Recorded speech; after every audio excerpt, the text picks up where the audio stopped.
crop circles. Ah. So funny thing, I thought they were all fake. Like I always thought that they were just all man-made. You're watching too much television. No, it's like either. So here's the thing: people think they are made by aliens, and I always thought that was like Being wrong.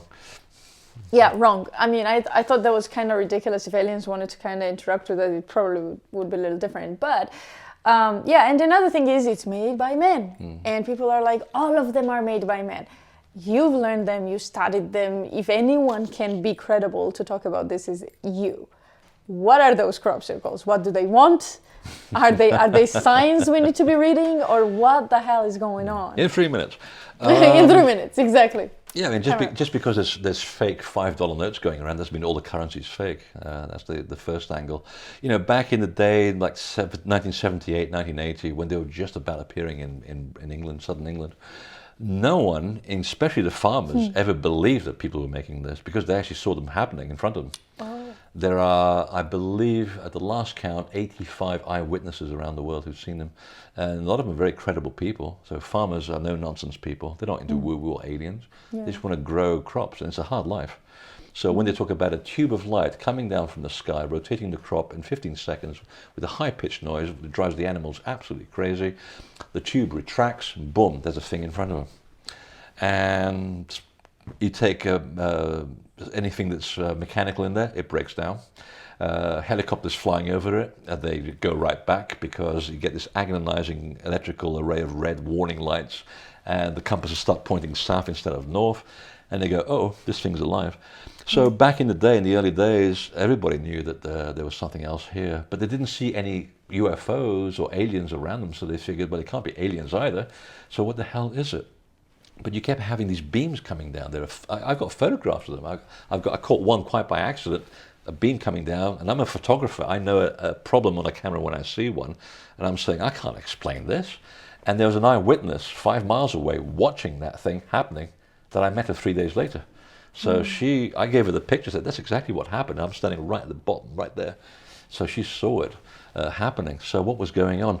I gave up my life to research this because of my experiences with this subject. I just didn't know what was going on. I wanted to find out what is going on. And it turns out that there's a sort of a, I'm going to put this out there, there's a multidimensional consciousness behind this. And they call themselves Watchers, which goes back to our earlier story about the Anunnaki. All connected. When you're saying that, whether they go to, whether the gods go, whether the Anu and the Watchers go, well, yeah, they're now on another level of reality, and they're sending down information. And I had that information from a psychic in England before she even knew what a crop circle was. She accidentally vectored this information about a universal consciousness, calling themselves the Watchers, who used to appear here on Earth in physical form. 30 years later, I now know what she's talking about. And they're in our history. They would take on human form whenever they wanted, but during times of change, they would make signs of their appearance. And they told her, when she was in trance, that within 7 Earth days, we're going to show you signs of our existence. We're going to be laying signs in your fields of grain to basically create a change in human consciousness, or at least elicit a change, because you're going to have to do it for yourselves. There's going to be technological information in these designs. And this is before anyone knows what a crop circle is, by the way. It hasn't happened yet. So she's getting this information. There's going to be healing modalities in these designs, and there'll also be a blueprint of technical information for information that will be given to your scientists, where they will develop new technology that will defy, and I quote, the illusion of gravity. In other words, we're going to help you wean yourselves off fossil fuels, which are killing you. This was back in the late 70s. Where is this information? It's in my book. That's why I gave up my life. I really did, to put this on paper. I figured this is more important than my income, my marriage, and all the cars, and my lovely house by the ocean. There's something that's of great importance to humanity. And in one of the challenges, they said, we're going to use people to actually write this down to put it out there. So I kind of feel a bit used from that point of view. I think I've been sort of... It's a well-used, yeah, definitely. Yeah, it's like we didn't have to lose like my complete life. So that's what the whole plan was. The idea was that they were saying humanity is in the middle of huge changes. You don't even realize what you're in the middle of it. And the Earth has to evolve, and it does so regularly, as the Egyptians knew, as the Phoenicians knew, as the Sumerians knew. Everyone's known about this. The catastrophic cycle of Earth goes in the round. Europeans and intellectuals seem to think that life goes linearly. No, it doesn't. It goes like this. There's always a catastrophe, and you start again, and you rebuild, and it gets annihilated, it goes back again. Life is about an ever-expanding spiral. You're in the middle of the end of the spiral, something that the Maya know all about with the calendar, right? And all the calendars... the really short, but like kind of, I have to ask, Mayan calendar real? Because the people are saying that they were wrong. But not 2012, it has nothing to do with anything. Oh, really? That's just the midpoint date. It's like a moment that something goes into motion. It's just a calibration. You have 30 years either side of 2012 to adapt to the change, because and if you don't adapt by 2012, the window of opportunity for polite change gets worse and worse. And you see now what's happening with the climate. You see what's happening with the electoral cycle. The move to right-wing governments. Suddenly people are getting afraid, and there's this fighting. There's a black and whiteness. That's what's happening. The window of opportunity for mass consciousness change is getting smaller, and we're feeling it. And we're actually, by the way, we're very close to hitting critical mass, by the way. We're not as far away as you might think. That's the good news. In fact, if things weren't so apparently bad right now and chaotic, I would think that people like me are not doing their job properly. Because it's work, people like myself that are putting out there, and there's thousands of us that are doing this, we're making a change. Because the powers that be don't like what we're doing. And it's creating that sort of, I want to hang on to my paradigm. Well, you can't. The Earth needs to evolve, humans need to evolve, and you're hanging on for dear life, knowing that your time is done. You're the dinosaurs, and we're the mammals. The mammals are now coming in again. So what the crop circles were doing, very subtly, is by imprinting in along the Earth exactly where all its paths of energy are, because just like you and me, the Earth has its arteries. And they're all electromagnetic, they behave like serpents, the old serpent lines. Every temple on the face of the Earth is built on the crossing roads of these electromagnetic fields of energy. The crop circles are also appearing on the same nodes, and they're influencing life on Earth, talking to the temples, talking to you and me, and that's how they're affecting the change. They put out a subliminal message, which is beautiful to look at in a field, and you go in there, and some people go, it's a bunch of people, bored farmers with a garden roller. And you can tell the difference between man-made and real. It's night and day, totally different things. And the technology that's used is extraordinary. They use the combination of ultrasound and infrasound to make the plants bend over in less than 15 seconds, because that's what the eyewitnesses said. These things happen in less than 15 seconds. No matter how big or how complex the crop circle, you hear the noise, this tube of light, boom, goes down. And there's a way to actually look at the way the plants are mishmashed to see that, yes, the time it took for them to bend down and recalibrate over and under the incoming crop takes less than 15 seconds. The plants have been bent at the ground. A huge amount of heat has heated the plants to the point where it leaves charring. So it's making them look like glass. It makes them molten at the base. They fall over, and they re-harden at 90 degrees, so they're floating above the crop. If you and I go into a field with a garden roller or some planks of wood, you can't do that because you flatten, you crease the plants. These are not creased, they're floating above the soil. I've been in them literally hours after they appeared. I'm the only person there. I had to take my shoes off to walk on these things, and I'm feeling really guilty because it's a work of art. Nothing's damaged. Of course. A real crop circle, if you leave it alone, the plants come right back up again. Wow. And there's the sound. Someone's whispering in your ear all the time. Incredible things. The DNA of the plant's been altered. There's been an imprint of information into the water, the soil, where the crop circle has been. And you can't do that with man-made stuff. We've tried it.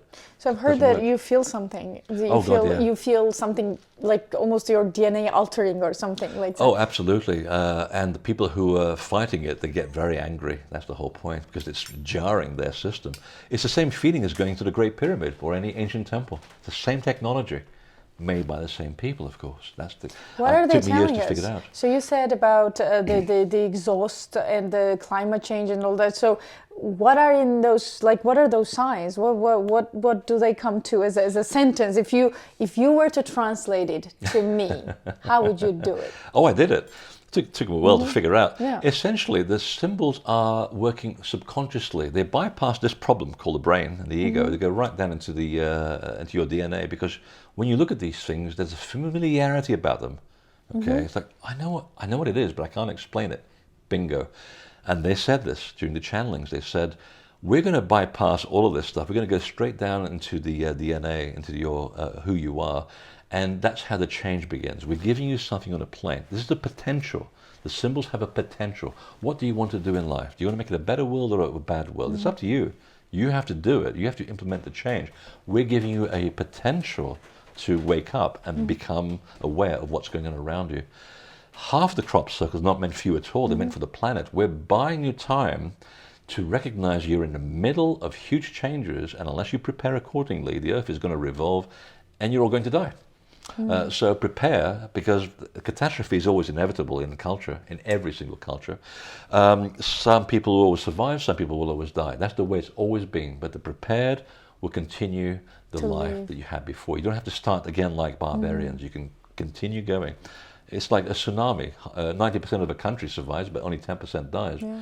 It's terrible, but that doesn't mean everybody has to suffer. Yeah. So the more you prepare, the more you forewarn, the more you can prepare for coming changes, and the more you're able to ride the wave elegantly. So and you they're may even talking be able to us. Exactly. And if you're really smart and you get a collective consciousness going, you'll be even able to avert the inevitable. You'll be able to mollify the catastrophe. You make it less so. From your research, what can we avert from the signs that you read, and translate it into our vocabulary? What are they telling us? What can we stop from happening? To basically work as one. I know this sounds very cliched and very new agey. I'm trying not to give away the last chapter of the last book. No, don't give it away. I'm going to do it in a because way that's that the it won't point give of it them away. reading the book. No spoiler. But no spoilers. No spoiler. Essentially, you've got to work as one.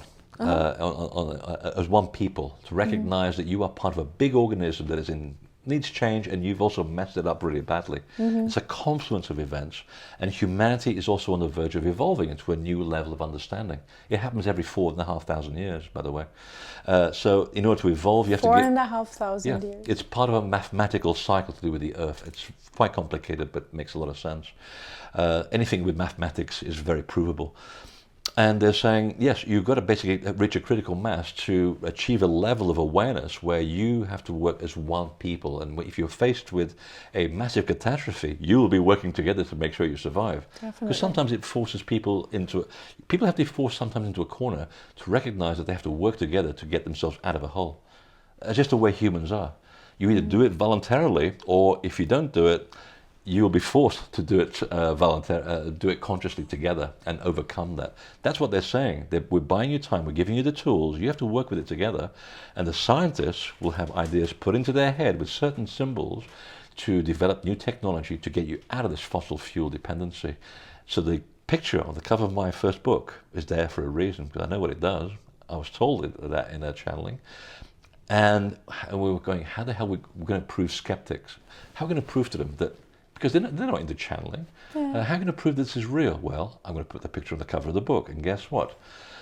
Group of scientists in England, in America and Australia have built a 3D version of that symbol, and they said, it works. It defies gravity. It's anti-gravity. And I said, so what are you going to do with it? Well, we're waiting for the right politically expedient moment to release it to the public, because right now is not a good time. For example, people who built cars that are driven by water vapor, they have a nasty habit of being run over by their own vehicles. Haven't you found that? So they're very smart. They're saying, we're just waiting for a right political moment to bring this out into the public. But we thought it was very clever that we, deciphered the symbol. I said, yeah, but they said they're going to put the idea into your head. They've done the work for you. The scientists think that they came up with it. No, it was between them and me putting a picture on the cover of the book, and scientists going, hey, wait a minute. And I've met people in NASA who approached me and they said, we love the exotic angles in your books, because you know what?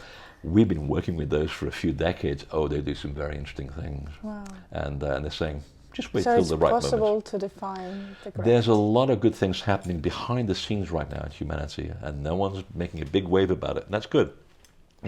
Learn to live for another day. So this is how they're going to implement the change. They're going to feed us the information. We would act on it just 1% of the humanity would need to act on this.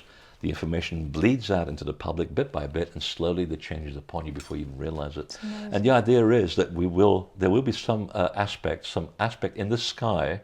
I'll leave you a clue there. There's an aspect that's coming out of the sky, to which NASA is obsessed with, by the way, as much as our ancestors, the gods, were obsessed with 12,000 years ago, about objects coming out of the sky, which would be in a very near collision with the Earth, and it will exacerbate a mass consciousness wake-up call, and we have the power to change the outcome of it. I'm going to leave it there. I won't ruin the outcome, but it's huge. But we have the power to alter the outcome of the next major shift. But we are in the middle of it, and the window is closing. We've got until 2042, if the Mayan calendar is correct. 2042. Yeah, so we're down to what, 22 years now? 22 years. Don't want to date this. I'm still going to be alive, hopefully, if I don't die from. I'm sorry, I'm out of here. Leave it up to you. No, but the change is coming. It's here, and I think that we're in much better shape than we think we are. That's the good news. That's good. We're working very well together behind the scenes. So, what a great time to be alive, you know. And when you think about it, the first time in human history, as far as we know, that the most souls have ever incarnated in the same place. Doesn't that tell you that something big is happening? Yeah, definitely. We're up to 8 billion now? 7 billion? That's never happened on the face of the earth again. So why is everybody here? Are they here to experience something big? We'll see. We'll see within the next 22 years. You don't have to say this, but what do you think that something big might be? It's definitely to do with what NASA's saying. Every week there's another press release talking about another major asteroid or a meteorite that's come close to the Earth, and they're thinking, we know very little what's going on out there. And just to paraphrase a conversation that I had with one of these NASA people at a conference, they were saying, you know, it's uncanny how we are also obsessed with near-Earth objects as much as the gods were 12,000 years ago. And isn't it weird when you look at people like the Maya who inherited these complex calendars? And I said, yeah, it is weird how people who, you know, farmers who wanted to grow crops needed to calibrate 140,000 years in calendars. All you need is a bunch of sticks to tell you where the sun and the moon are going to be during a year to grow crops. What happened that made Because they're tracking the sky. What's in the sky? It was important to know where everything was in the sky. And the more I read about their myths, they said, yeah, it's important to know what's in the sky and the Earth's position in the sky relative to these objects, because once in a while, one of those objects crosses our path or we cross their path, and boom, that's when the problems happen. And not many people know this, since the Great Flood in 9700 BC, we have had 13 near-end scenarios on Earth, 13 of them, either through meteorites, which have created horrible catastrophes, or solar activity where the Earth has nearly been incinerated. The last one was about 2,500 BC, and the Chinese wrote about it. In fact, the indigenous people of New Zealand, the Waitaha, even were there when it happened. They said it set fire to half the country. We had to go and hide in caves for months. Took out most of the birds and all the wildlife. It was terrible. This fire, this bitumen just came out of the sky, burnt everything. And the same story appears in Polynesia, Japan, in Indochina, South America. It's everywhere. So we've been pretty lucky. And this time, you know, NASA's saying, actually, that's the obsession with the sky. They need to know what's going on up there. So we are always prepared. They're always survivors. Not everybody, but people always survive. I mean, the fact that we're talking right now is proof of that. Yeah. So it's don't worry about the catastrophe. It's part of life. It's part of the reason why you incarnate. You come here and you think, hey, Earth is great. There's good things to eat and good drink and all of that, and beautiful scenery and beautiful women and men. And, there's catastrophes as well and pain. Yeah, that's what it's all about. So the biggest takeaway from all this is that just experience. Yeah, and life. Don't worry, be happy, like the song says. Don't worry, be happy. Yeah. As simple as that. As simple as that. And enjoy the experience. Do the best you can. Learn what you can from good books and good people. Be a model citizen. Do the best you can here. Don't take life too seriously. Don't worry if you don't get it completely right, because, hey, you got a chance of coming back again, or not. The trick is, how do you behave when you're challenged, and how do you make the world a better place? I like to think that what I've written and what I've produced in documentaries and things has helped the world a better place by 1%. If I can do that, I can say I've done a very good life, and I've left a better person than when I arrived. That's the best I can do. You know, and if a million people do that, that makes a huge change. There you go. So You don't changed worry the about world what already. other people can do. Yeah. You can only have control over your Of little your own patch, bubble. of your garden. You know, and your neighbour's going to say, "Hey, I like what that guy's doing," and the other one will say, "I'm going to put a big burning cross on his lawn," and that's fine, because you can't, you can't convert everybody. We're not here to be converted. Some will get it and some won't, and that's the way life has always been. It's the way it's always going to be. It's part of fun, isn't it? It is. So I know that there are no favorite children for parents, but if you could pick your favorite book, which one would it be? I mean, I'm sure that people can pick and choose their own once we put down the links underneath the podcast, but what's your favorite? My favorite book, what that someone else wrote. No, that you wrote. Oh God, all of them. It's like children. You can't distinguish them. I get it, but like if you, I'm a Taurian. I have to have it all. which one took you the longest? Oh, the Templar book took Templar. 15 years. That's my labour of love. From an artistic point of view, that's the high point of my craft. It was well designed. It was beautifully written, I think, and it was a complex story. It had to be written like a play over 3 time periods and 3 different countries. Trying to put that in a book so that you can tell, almost trying to tell people the story like you're telling your grandmother. It's hard. So that pushed me to my limit, and my brain has not been since after that. And there was 800 references as well to juggle in here. So that was difficult, but it was also the high point of my craft. But I like all of them. I think they're all exceptional in their own right, and they're also connected. All the books are connected. I didn't realize that. That's the best part. I didn't plan this. They're all connected to each other. There's a big story coming out here. So, like the ending of the latest one is where I began the first book. Who would have thought? With the same people making temples that were making crop the lookers, circles. the watchers, I'm observers, thinking, the watchers. I never would have put that story together.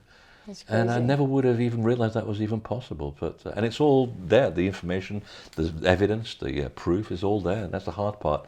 Proving this stuff to people that might not believe in this. It's so hard to cover all these years of experience, and we're trying to do it in 2 hours, which is impossible. But I want to ask you about the first book, The Knights of Templar. So this thing, the obsession with this Holy Grail thing. What the hell is that? Like, if you could tell me in a very short the Holy Grail, what is it? Because it's definitely not just a freaking a object, right? Yes, it is. It is an object? And no, it isn't an object. What is it? It's an object, a person, a bloodline, and a spiritual concept. That's the problem with the Holy Grail.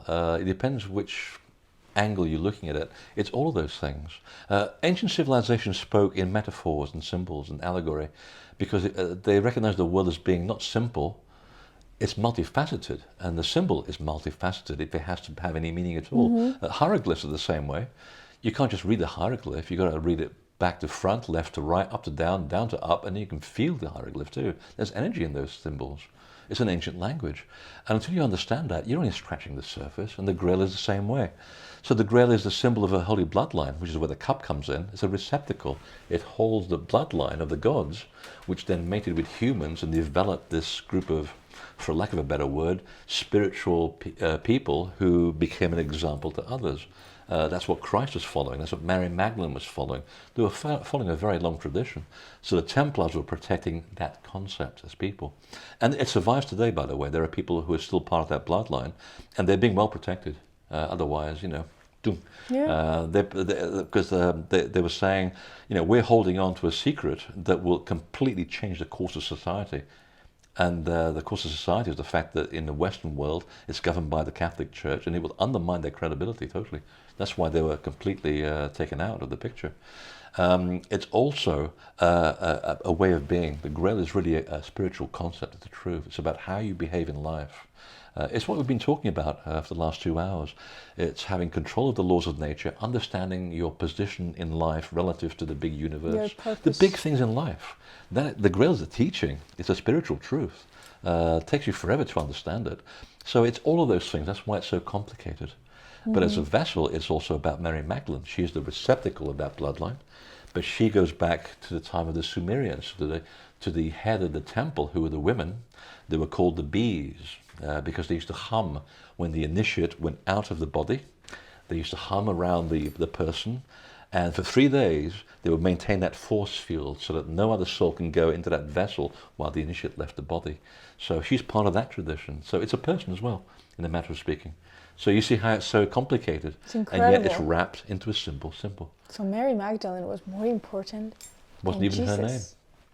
What The was title. her name? Magdal Eder. Miriam Magdal Eder. Magdal Eder means the tower of the flock. It means an individual who's in the initiation mysteries, who's reached the highest level, the tower, and now she looks over her flock, the people who are now coming into her care. Miriam was the tradition that she was following. So, for example, if you go into the church, you have Sister Mary, Sister Isabel, Sister this. It's the specific teaching that you're following. That's where it comes from. So we don't know what her real name was. Wow. So it's a title. Just like Yeshua ben Yosef Who would was have known his that real in name. this... Jesus Christ was just a made-up name as an initiate. Wait, Christ say that again? Yeshua ben Yosef, Yeshua the son of Joseph. That was his Yeshua real ben name. Yosef. But Christos is the anointed one, the enlightened one. That means that he has reached the level of initiation, you see. So all these things are named. They're titles. They're not necessarily names. It's very crazy confusing. that in this world that men always thought that men were more important maybe because of Jesus, maybe because we know that Jesus, we know him as a male God, that Mary Magdalene was more important. Because the church, the Catholic Church, had to have the basis, a man, a God-man, upon which they could form their foundation. Because women just did not work. It just Well, would not work ideologically. Because you had a bunch of guys. Remember, you're talking about the end of the Roman Empire. No one's governing anybody, so what a good time to create religion, a bit of opium for the masses. A bunch of guys wearing dresses and little red shoes got together and said, hey, let's take a story that already exists, change the name from Mithra to put Jesus in the story, and we can create a new religion, and then we become the intermediaries. Free job for life. Oh yeah, we can't have women in the story. Why not? Well, because Mary Magdalene was the first witness to Jesus' miraculous resurrection, even though it's a metaphor. He was being raised from the dead. Well, the Templars were doing that too. The risen initiate, they're raising him from the dead in the third degree, and it still exists in Masonry today. So it's all metaphor. She's the first witness to his miraculous coming out of the cave. That's a woman. We can't have that because we're a bunch of guys. We're going to marginalize her as a prostitute, and we're going to bestow the honor onto Peter. Well, Peter's the next person to come along. And what's so important about Peter? Well, because he was the first bishop of Rome. There's not a shred of evidence to back that up. And when the church found that out, they concocted a fake document on paper that was 200 years older than the story itself. Completely fabricated. So they took the divine feminine out. Why? Because the woman had the highest level of initiation in the temple. As far as I can track this, all the way back to Sumeria. The woman was the head of the temple. They had the control of the laws of the temple, the mysticism, the bloodline was carried among them, and also their understanding of poisons and the antidote. Okay, remember what we were talking earlier on about the initiate taking the poison, leaving the body? What gets them back? The antidote. What happens in the story of Jesus? The sponge with its vinegar, it's not a vinegar, it's the poison of the liver of the pufferfish. Induces a near-death look, a pallor that looks like you're dead. And the only person that has the antidote is the high priestess, who happens to be Mary Magdalene. Well, we can't have that in the story. Right. The priest doesn't do that. No, he doesn't. Yeah. So that's why the woman was taken out. The divine feminine was always the head of the temple. She was always the most important. And in fact, they used to govern together. If you look at the story of Mary Magdalene and her sidekick, who was John the Baptist. John the Baptist is the most important person in the story. Never get talked about. Gets his head chopped off, boom. Look at his tradition, how he goes back to the Mandean culture and follow that tradition back a few thousand years. Yeah, he was the priestly Messiah. He had the power of the temple. The kingly Messiah was like the PR. That was Jesus' job. He was the PR. I'm the kingly Messiah. I am the symbol of the bloodline, but I'm not the power. The power is with the priest. And the bigger power is with the woman next to him because she carries the bloodline, the tradition. The two of them had the power between them. Can't have that in a patriarchal society. That's how the story got completely usurped, and that's why the Gnostic Christians, and this is pure fact, they were all exterminated by the fundamentalist Christians, and we ended up with the Catholic Church. But if you read it's a sad story, and I had to go through the whole thing to learn about the concept of resurrection. Look at the original Christians, very interesting people, and you don't get to hear about them. It's pretty sad. They almost won, by the way. They got betrayed by someone on the inside. The way it goes. Well, they say that history is just lies agreed upon. Yep. The bigger the lie, the more they'll believe it. Right? And it was very useful for The a lot of sheer right-wing audacity. conspiracists and propagandists. But unfortunately, unless you wake up, you're going to be subjected to a lot of brainwashing. So, and that's what the mysteries were there for, to stop this mind blindness. That's what they called it, the mind blindness of truth and lying. Get to see around all of these words and things and go back to the origin of truth. And then you take control for yourself. Well, that's No why- one can tell you what to do when you're in control. Exactly. Dangerous stuff. That's why people like you are so important. Just have to stay alive long enough. You must, and you should pass your knowledge down, and that's what you're doing with your book. So, well, whatever we could not cover in this podcast, you have your free will to actually do it yourself. So, check out his books. Amazing knowledge there that's kind of lost in, like I was one of them, like the blinded one Oh, for no. a while, but I have this thing that I need Me to too. I need to dig all the time. And then, I constantly ask questions and dig, and that got me to meet most interesting people on earth, and Yeah. you Oh, good. included. So You know, the funny thing is, when you start, and I speak for myself on this as well, when I was just starting out, I would read everything that wasn't nailed to a shelf. And 20 years later, I'm going, actually, a lot of it wasn't really necessary. I kind of knew all this Right. anyway. It's actually very simple. yeah, But very you simple. want to know that little, first of all, you got to know that much. That's the paradox yet again. But when you come down to it after all this time, you realize how much progress you make, hopefully.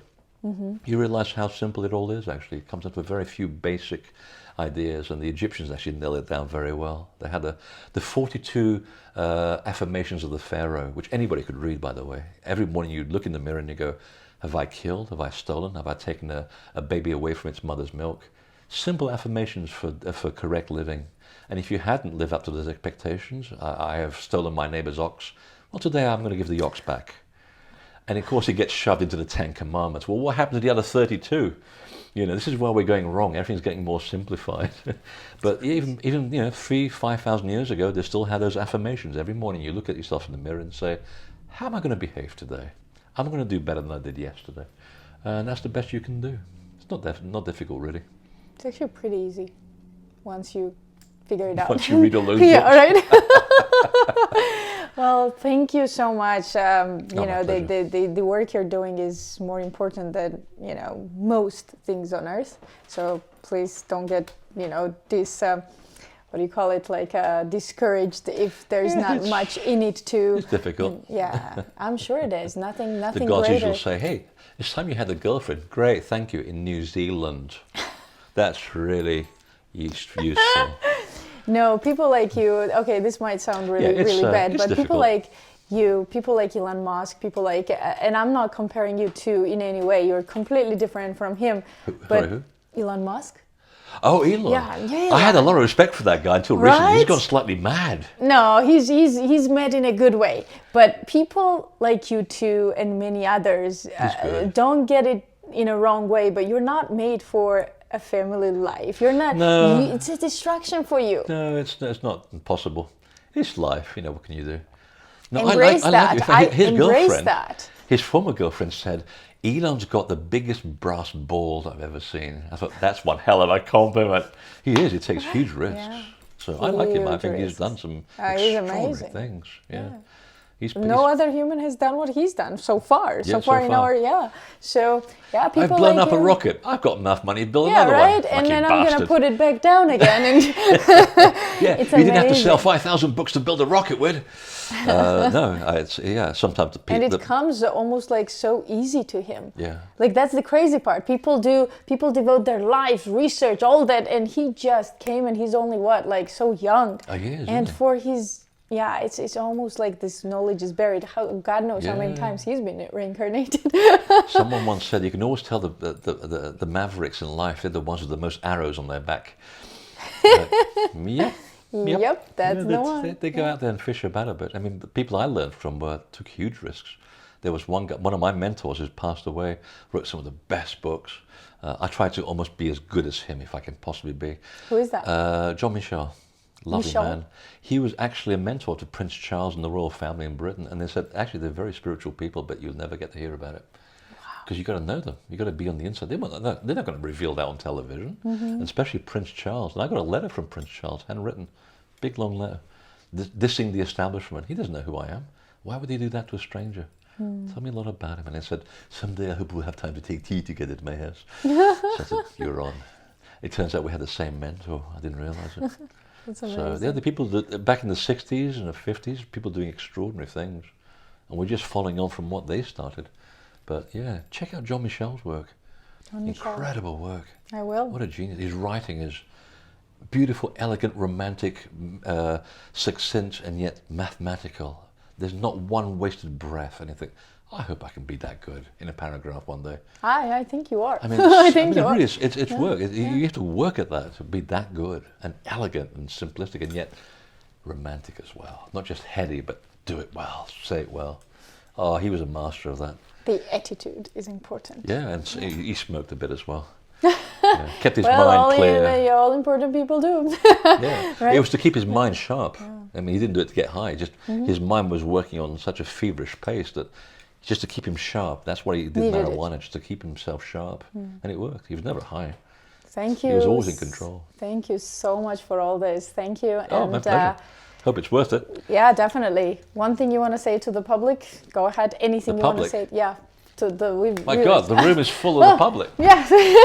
You guys were here all this time. Oh, I don't know. What's one thing that you would tell them? Like, go do your research. Go like whatever. Be bodacious, be good to each other, and if all fails, drink heavily. I like that. Thank you. If you liked that video and you want to see more content like that, hit the subscribe button and don't forget the notification bell.